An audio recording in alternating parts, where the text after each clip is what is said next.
बिस्मिल्लाहिर्रहमानिर्रहीम अस्सलाम वालेकुम। आप देख रहे हैं शहज़ाद मलिक एक्सक्लूसिव। मैं हूं शहज़ाद मलिक और आज के प्रोग्राम में आप सबको खुशामदीद कहता हूं। ख़वातीन और हज़रात, जैसा कि आप जानते हैं कि इस्लामाबाद के अंदर बलूचिस्तान से आए हुए कुछ स्टूडेंट्स हैं जो अपने एक साथी की बाजियाबी के लिए इस्लामाबाद प्रेस क्लब के बाहर धरना दे के बैठे हुए हैं। उसमें मुख्तलिफ़ शुबहाई ज़िंदगी के लोग जाते हैं, उनके साथ इज़हार यकजहती करते हैं और वापस आते हैं। ईमान मज़ारी जो हमारी मिनिस्टर है, minister for human rights Shireen Mazari, PTI की सीनियर लीडर हैं, उनकी बेटी हैं, सोशल एक्टिविस्ट हैं और साथ साथ लीगल प्रैक्टिस भी करती हैं। वो गई उनके साथ इज़हार यकजहती करने और उसमें ज़ाहिर है उन्होंने खड़े होकर उनके साथ इज़हार यकजहती भी किया और कुछ नारे भी लगाए और साथ ही उनके ऊपर उसके बाद इस्लामाबाद पुलिस ने थाना कोसार में एक एफ़आईआर दे दी और एफ़आईआर में उन्होंने लिखा कि ईमान मज़ारी ने दफ़ा 144 के नफाज के बावजूद स्टूडेंट्स को ना सिर्फ इश्तिहाल दिलाया बल्कि शदीद किस्म की नारेबाजी की और पुलिस और इंतज़ामिया को धक्के दिए और मुल्क के ख़िलाफ़ नारेबाजी की।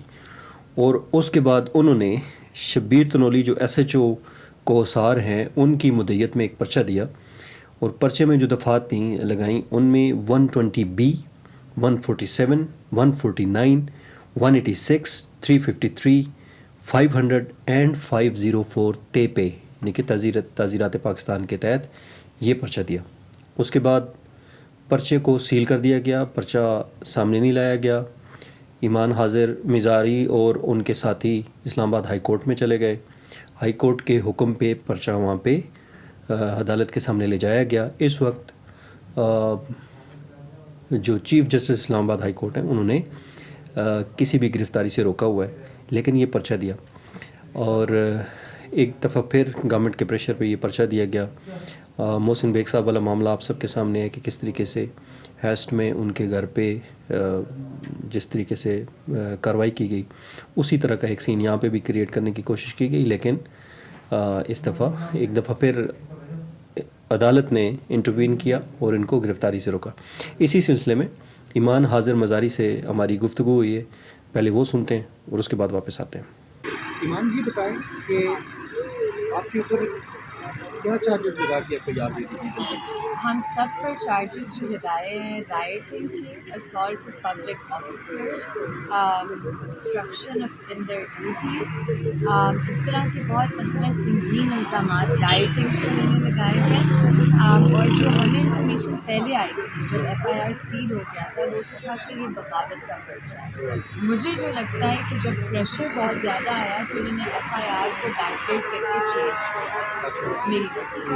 अब देखिए बात बहुत सिंपल सी है, हमने एफआईआर को प्रिकॉशमेंट के लिए अप्लाई किया था। आज चीफ जस्टिस साहब की तरफ से ऑर्डर में लिखा गया है कि प्रीमा फेसाई ये लायबल टू बी क्वेश्चन, लेकिन हम जुडिशल रिस्ट्रेंट एक्सरसाइज करते हुए क्योंकि हुकूमत ने यकीन दहानी कराई है कि वो विड्रॉ कर सकते।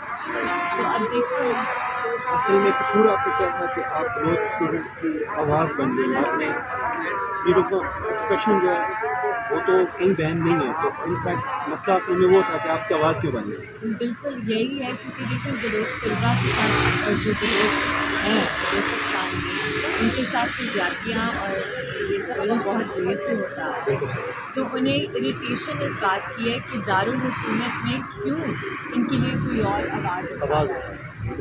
अच्छा, चीफ जस्टिस साहब ने बड़े ज़बरदस्त बात की है जी कि असल बगावत तो ये है कि आप उनकी आवाज़ बंद करें, आप उनको जो इज़हार राय की आज़ादी है वो भी आप देखिए मैंने यही बात की और उन्होंने एक हमारा एक और केस भी चल रहा है कि उन्होंने इज़हार राय की आज़ादी को बहुत एम्फसाइज किया गया और कहा गया कि अगर ये होती इस केस में नहीं एक और केस में कि अगर ये आज़ादी होती तो शायद ये मुल्क ना टूटे। तो मतलब है अभी भी हम उस प्रेसिपिस पर हैं, लोगों को दीवार के साथ लगाया जा रहा है। तो मेरी तो दरख्वास्त है सबसे कि थोड़ा उन्हें होश हाथ करना चाहिए कि इस तरह ना करें। ये तो सही है। बेग साहब की ज़िंदगी आप देखें कि ज़ाहिर आप हमारे साथ हैं, केस लड़ रहे हैं यहाँ पर, ان کے اوپر بھی یہ تھا کہ انہوں نے اتنا کہا کہ جی فلاں کتاب میں پڑھ لیں ان کے اوپر کس طرح لاہور میں مقدمہ، اسلام آباد میں مقدمہ، کراچی میں جس ہاسپٹل کراچی میں بھی شاید آپ کے نوٹس میں ہوگا، کراچی میں بھی اقبال کے نوٹس آپ نے اسی طرح کے ریمارکس دیے نہ وہ شخص کبھی کراچی اور کس طرح سے آپ پرچے لیں گے. تو یہ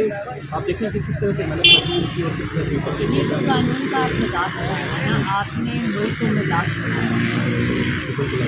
عمران خان سب سے زیادہ یہ بات کرتے تھے کہ غریب اور امیر کے لیے ایک قانون ہونا چاہیے، لیکن ابھی وہ خود اس کو ایکسرسائز وہ آئے اسٹوڈنٹ سے ملے، ان کے مطالبات سنے کہ کیا یہ اس قوم کے بچے ہیں.